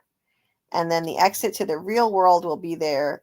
And she said, and Holly said, and then we escape Camazotz. And then Max repeated that. No, that's not as simple as that at all. She didn't prepare her. Again, she did not adequately prepare her for what was to come. And as a result, in the next episode, they wind up standing there for like 7 minutes when they finally reach the exit, and when they both should be running for their respective exits, and Max has to stand there for 7 minutes and explain to her how this actually works. What the hell? Anyway, then we had Will and Robin having another little heart-to-heart, which they've been having a lot of this season, even though we don't really have time for this side plot right now. She thanks him for saving her life, and he thanks her for talking to him about Tammy and her life, saying how helpful it was for him. And he's like, I was finally cool with myself. She says I was finally cool with myself. And sharing that part of myself with someone else, that was a whole other thing though. So it took her some time after she, embraced who she was to share it with somebody else.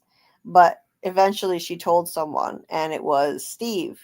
When she first came out of the closet, it was to Steve in season 3. And saying it out loud to someone else and hearing them be cool with it, it was like a weight lifted, she said. So that's where it kind of lays the groundwork for what happens later with Will coming out and telling people that he's gay. Now, I think that the timing of that was not great right before their big end of the world battle, but that's for another day to talk about. Now, this scene was cool. Max and Holly coming on this door in the middle of the field. Again, I like this super trippy, dreamlike stuff. I didn't mind that, even though it's not like high action, super scary kind of stuff that we're used to in this show. I don't know. I enjoy this sort of thing, so I didn't mind. They open the door and it's a dark, creepy staircase they go through. I thought that was awesome. It's Henry's first memory of Holly, and she's there watching a movie with her friend. And then they find the next memory. There's an area that turns into the library where Holly's reading A Wrinkle in Time, and Henry first approached her. So that's that. And then in this scene with Steve and Dustin, they're arguing, and Steve says that comment to Dustin, which is really kind of harsh. If I'm such a goddamn idiot, how come I'm the one still standing here? That's rough. Like, he is right about Eddie in some ways, but it was harsh to say that, knowing how much Dustin cared for Eddie. But Dustin said some harsh things too. He was saying that at least Eddie knew that he wasn't perfect, but at least he knew that, unlike you. He was never fake. He didn't care what people thought about him. He was the smartest, kindest person I've ever met, and he would have solved this in 30 seconds flat.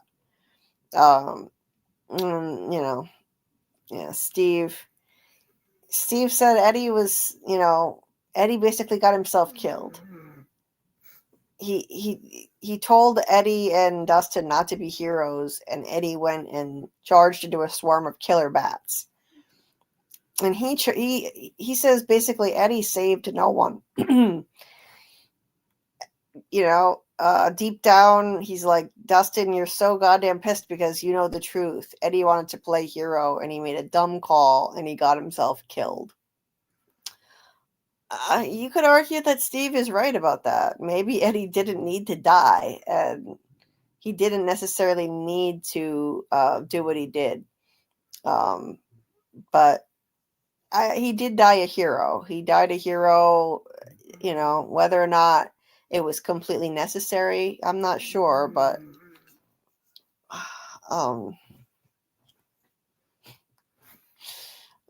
but then they have a ridiculous fight. Dustin charges He at goes him. balls to the wall too. He went crazy.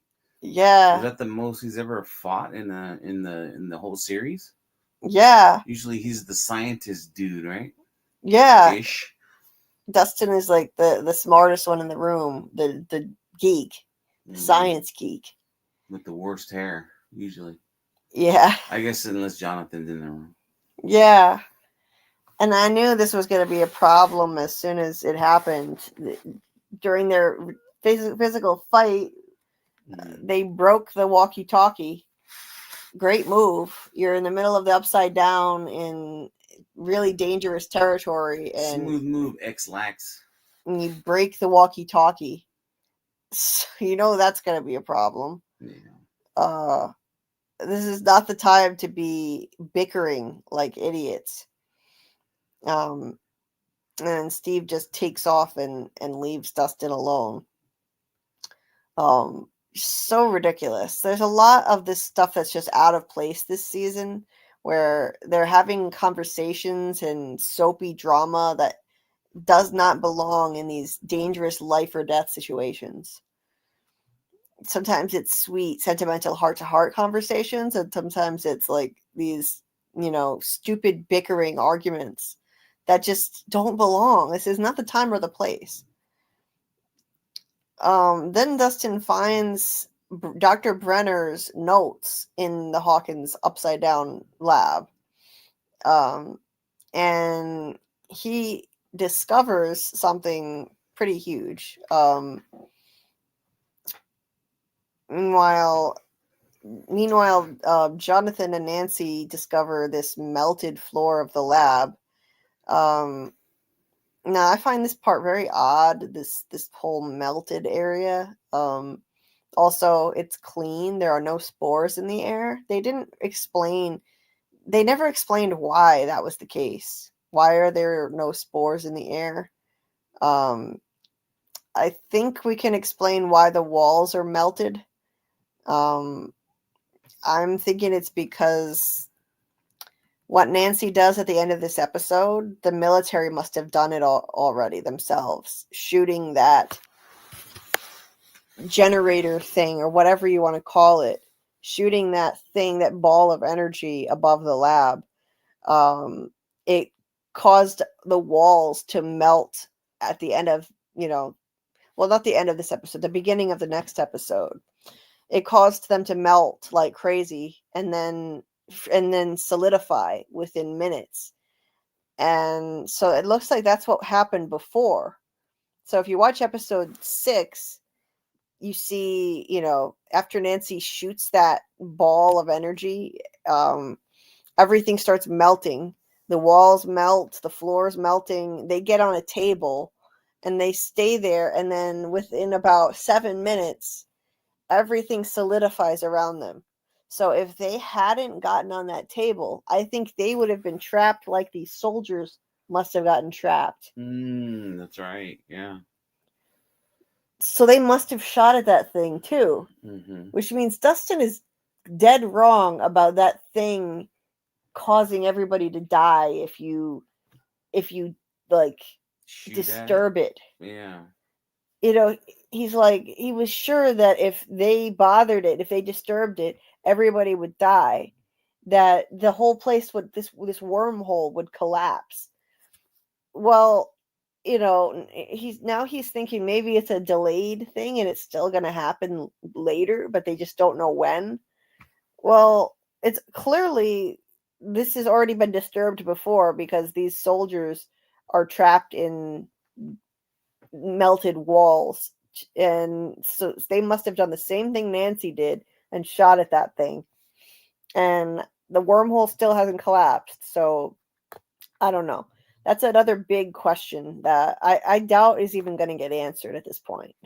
We only have one more episode and there's still so many questions, and I hate that they're adding more questions when we have so many that are yet to be answered. That's not the best thing to be doing this close to the end. introducing new questions on top of a pile of unanswered ones. Yeah, that's really frustrating to me. Like, these guys have been dead for a long time. This Yeah, they look all like dehydrated. like Mhm. it's all decomposed. Mm-hmm. The one, They kind of look Vecna-y with the missing their nose and stuff. yeah. So they clearly, this incident clearly happened a while ago, Mm-hmm. which means they probably shot at that energy ball thing.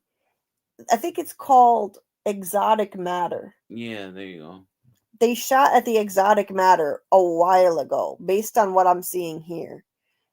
Because that's what must have melted the walls on these upper floors and caused them to get trapped in the walls and in the floor. And nothing happened. The wormhole didn't collapse. So I think that's what we should infer from these scenes, that the wormhole is not going to collapse. Dustin is wrong. I don't know where Dustin is getting this from, that shooting the exotic matter or disturbing it would cause this to collapse, but I don't think it's going to happen, because it would have happened by now. Anyway, let me skip through these scenes I've already discussed. Let's see.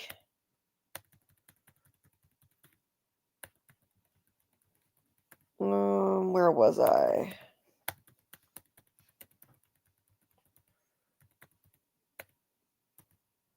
So, okay, yeah, the Frankenstein thing.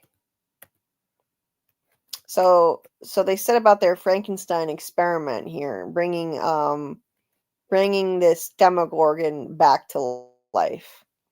And Will is planning on, getting ready to tap into the hive mind again and see what he can do. Joyce tells him if anything happens to get out of there. And they turn on the electricity using the radio tower and these cables attached to this thing.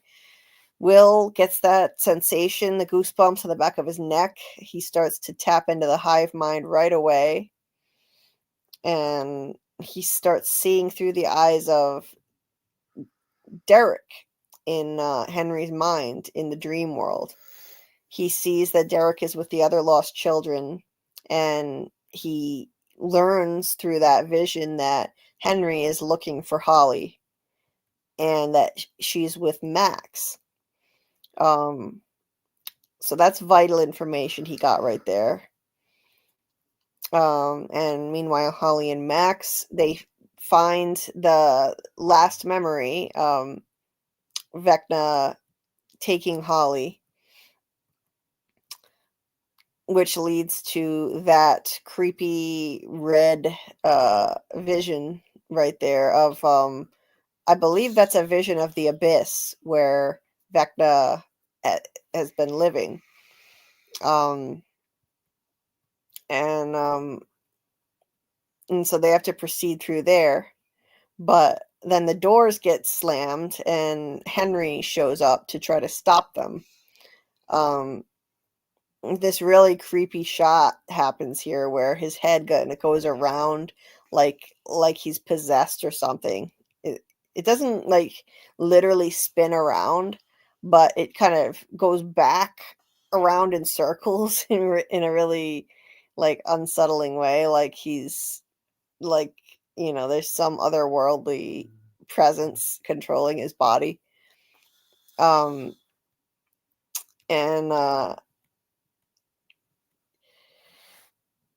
they try to bust their way out of the house, but then Henry turns into Vecna and he grabs Max and chokes her.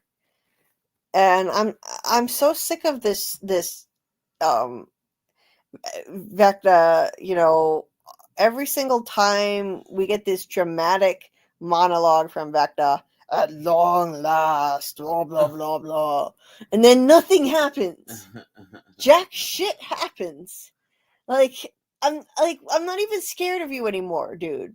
At long last, all the fox is caught. The zibba zabba jabba jabba. Like nothing ever happens. Nothing ever happens. And so it's like I'm sitting here watching Max be choked, and I'm like not even on the edge of my seat. Like I'm not even afraid for her anymore at this point. I mean, because nothing ever comes of this shit. You see people's lives in dire jeopardy and on the brink of death, and then somebody always comes in and swoops in to save them at the last minute. And that's exactly what happens again. And also, I mean, what is it with this guy? What is it with this Vecna dude and choking Max? It's always Max who he chokes. He doesn't choke anybody else. Has he choked anybody else? I don't remember. Did he choke Will? I feel like he's got a weird fetish for choking Max. Like he is some creepy fetish thing going on here. I mean, I felt like I had deja vu watching this because he choked her like this in season 4 too, and yeah, it was just like it felt redundant at this point. And Max in her hospital bed was starting to flatline. But of course, someone's going to swoop in to save the day at the last second. Again, this is just really overly convenient writing, if you ask me. And I'm not saying I need to see characters get killed off on a show. I really don't, to be entertained or to feel like engaged in the story. But stop with these fake outs, these constant near death experiences, and then everyone always survives it. It takes away the suspense. It takes away the stakes. Because once again, right at the perfect moment, Will taps into the hive mind and he takes control of Vecna's body and saves Max, breaks Vecna's leg. I mean, could there be any more convenient timing? It's just, oh God, it was too easy. It was just way too easy. Of all the times for Will to manage to do that, it's at that moment, really?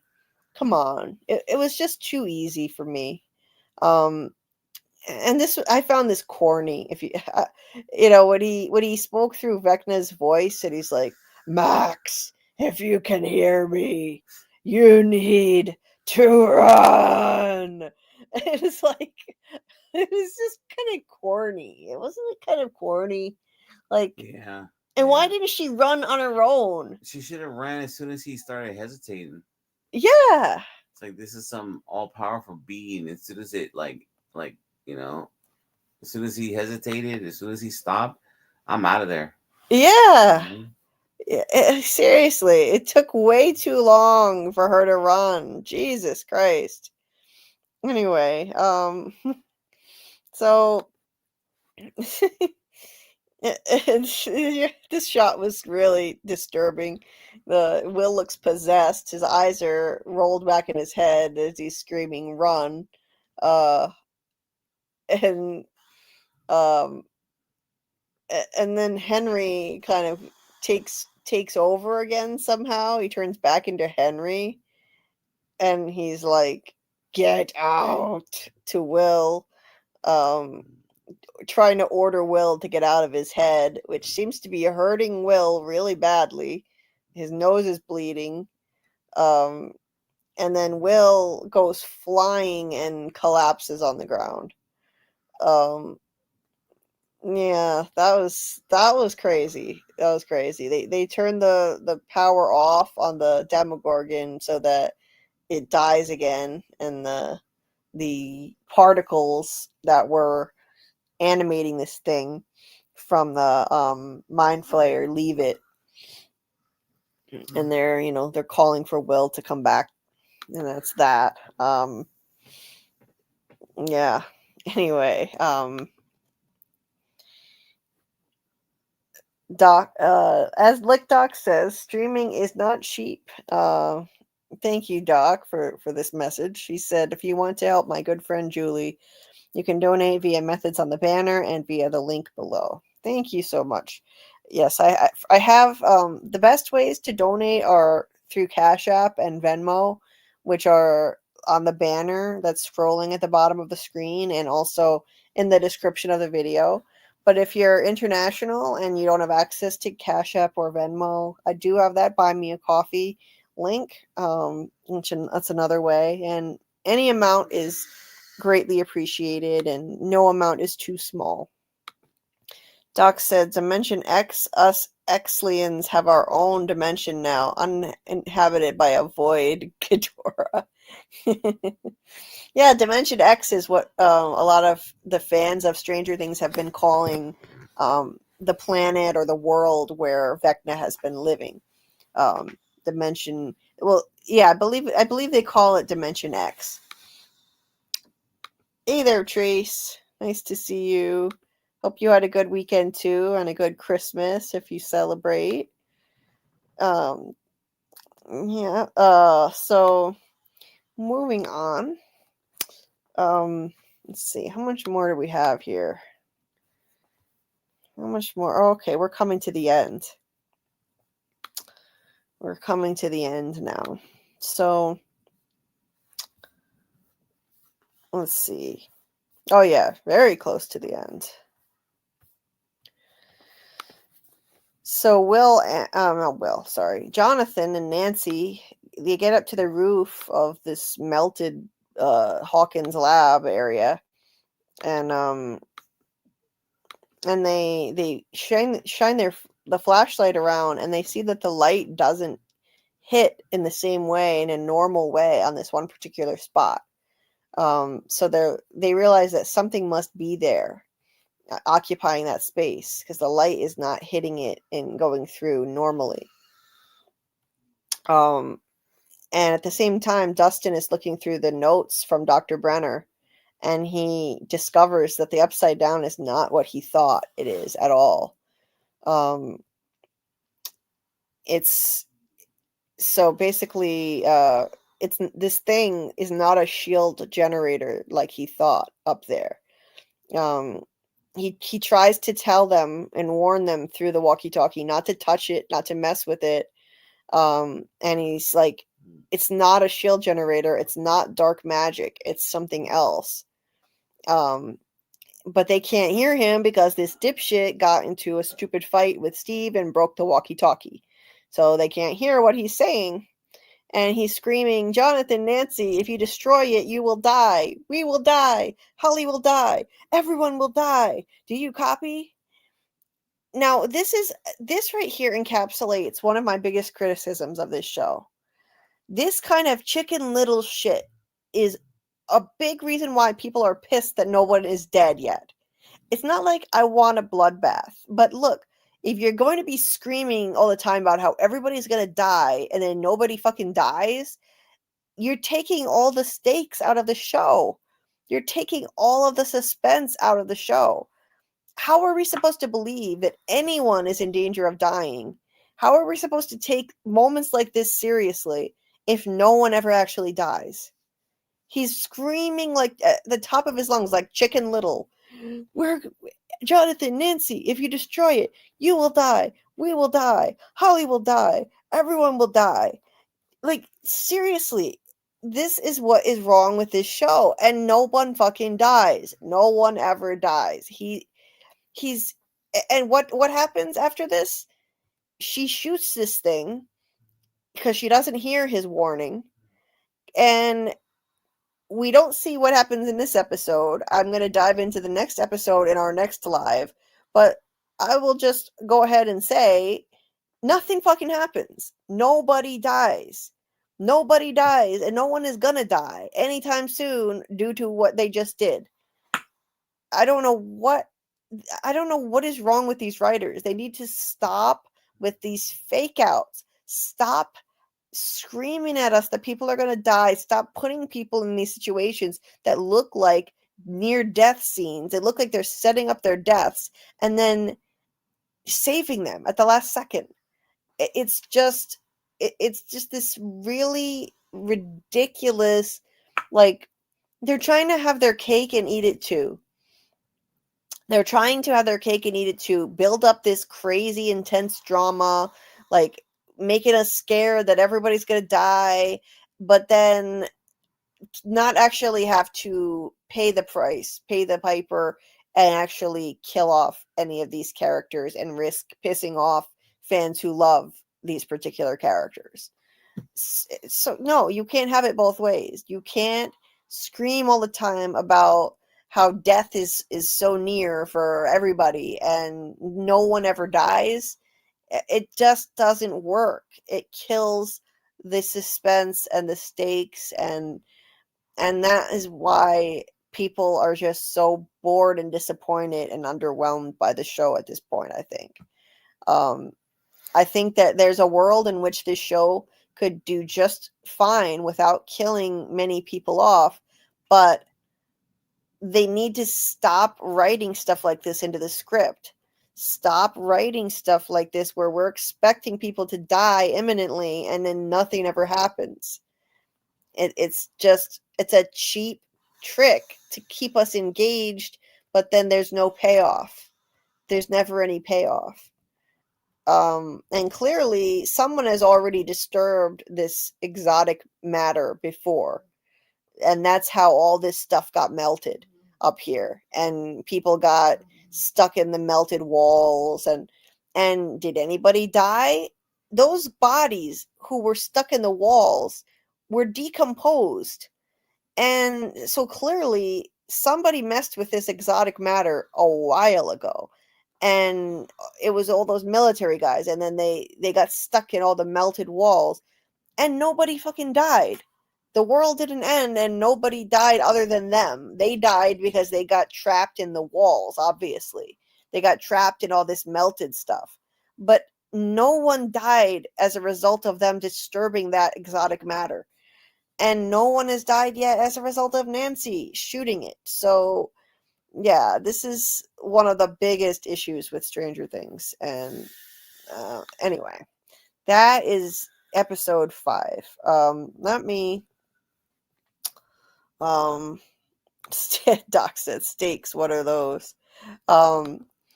So that is episode 5. I am going to shut it down for tonight. And we're going to get into episodes 6 and 7 in the next live. I think that we can probably cover them both at once. I'm going to try anyway. I think we can probably do it because, let's face it, episode 7 was mostly filler and set up for the finale. So I'm thinking tomorrow we'll do a live covering episodes 6 and 7 if we can pull that off. And I'm going to try to do it earlier. So I'm shooting for maybe 10 p.m. Eastern tomorrow. That's the goal. It's going to depend on my pain level. If I can't manage it due to my pain, I may have to make it later again. So stay tuned. Keep your notifications on, and we should be covering that next batch of episodes, the rest of Volume 2, tomorrow night. Most likely 10 p.m. Eastern. But good night, Doc. We love you too, and you sleep well as well. And then after Stranger Things, we're gonna be diving into Fallout episodes 1 and 2. Now we're gonna try to do that on Tuesday night because episode 3 drops on Wednesday, I believe. So either that or Tuesday night into Wednesday, I think. I think it drops at 3 a.m. or something, either Tuesday or Wednesday. But either way, we're going to do Fallout on Tuesday night. So we've got a busy week ahead. And we'll be doing another watch party for Fallout in the Discord when it drops. So if you want to watch with us, I'll be streaming it in the Discord again this week. And then for the Pluribus finale stream, I think we're going to do that on Thursday, New Year's Day. Stay tuned for the time. It may be sometime around 9 p.m. Eastern, maybe 10 p.m. Not sure yet, but definitely want to do it on New Year's Day to cover the Pluribus live. And Scarlett will join us for that one. What else? Oh, of course, when Stranger Things does its series finale, after that, we'll do a live covering that as well. But first we've got to wrap up volume 2 tomorrow night. And that's it. And then after this week, we're going to get back to From Academy again. So not this week, but next week. As long as Doc is up for it, we'll resume From Academy every Friday night live at 12:30 a.m. Eastern. Looking forward to that. I've really missed doing that. And once my schedule lightens up, we'll finally be able to get back to that. Starting in January, and as in a similar vein, we'll do our story time with Doug lives as well in January. We'll be able to get back to that and diving into his book, The Shaming of the True. So yeah, that's pretty much the plan. And anyway, thank you guys for being here. Thank you for listening. I'm looking forward to it too, Doc. Really am. And I wish we could have done all these shows plus From Academy, but with my pain level, it just wasn't doable to do that many live streams. But soon enough, we're gonna finally be able to do that again, and I can't wait. Honestly, I'm looking forward to these shows ending so that we can get back to a more calm schedule. I enjoyed covering Stranger Things and Pluribus, but it's been a lot. Plus Derry too. Anyway. So that's it. All of our loves and well wishes right back at you, Shadow Skulk. You have a good night. Take care. Hope everyone has a good day or a good night. Shout out to the replay gang. Thank you so much for listening. Really appreciate it. I encourage you to share your comments, share your theories, ideas, and opinions in the comment section. And I read every comment. I'll reply to every comment. I'd love to hear from you, even on the replay. And it helps me. It helps push this video out to more people so that they can find it in the algorithm. So every comment really helps. Hitting the like button really helps. Please subscribe if you're not already subscribed. I'm trying to get to 2,000 subscribers, and share this video if you're feeling up to it. I'd appreciate it. That helps push it out to more people as well. Even if you're sharing it with yourself, save it to a playlist. These are all ways you can help me get this video out to more people. Hey, Scarlett, just saying good night. Yes, like, hype, and subscribe. That's another thing you can do. Thanks, Scarlett, for the reminder. Once this ends, you have the option to hype this video. So that's another way that you can help push this out to more people so that they can find it. So, yeah, if you can hype it, if you have the ability to hype it, look for the hype button after the stream is over, and I would greatly appreciate it. It would help more people find this. Anyway,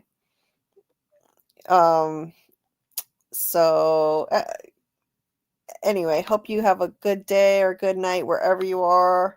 Thank you for listening and participating in the conversation. Thank you to the replay gang again, and we will see you on the next one.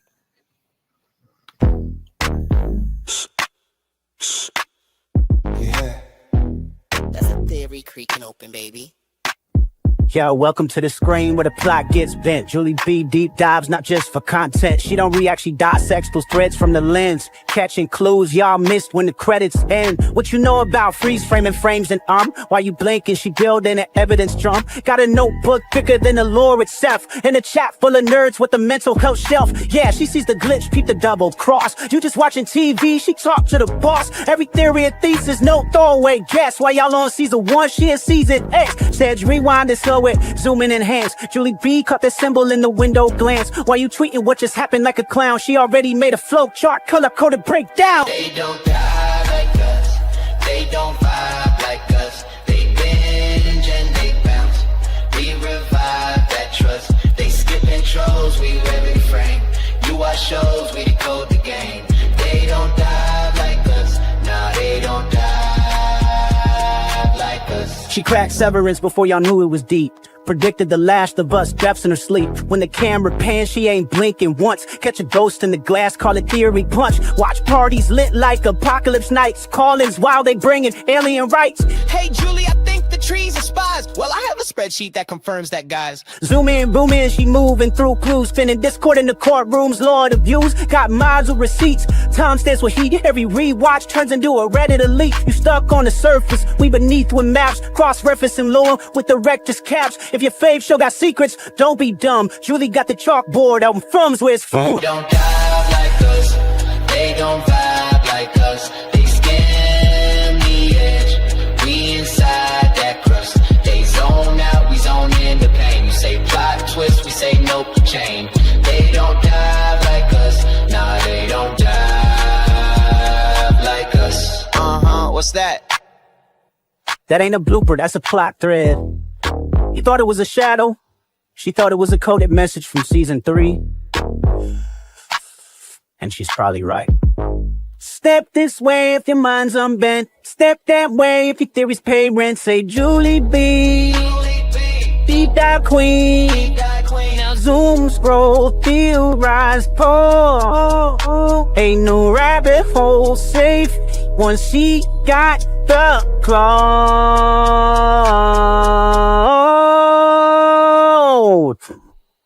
They don't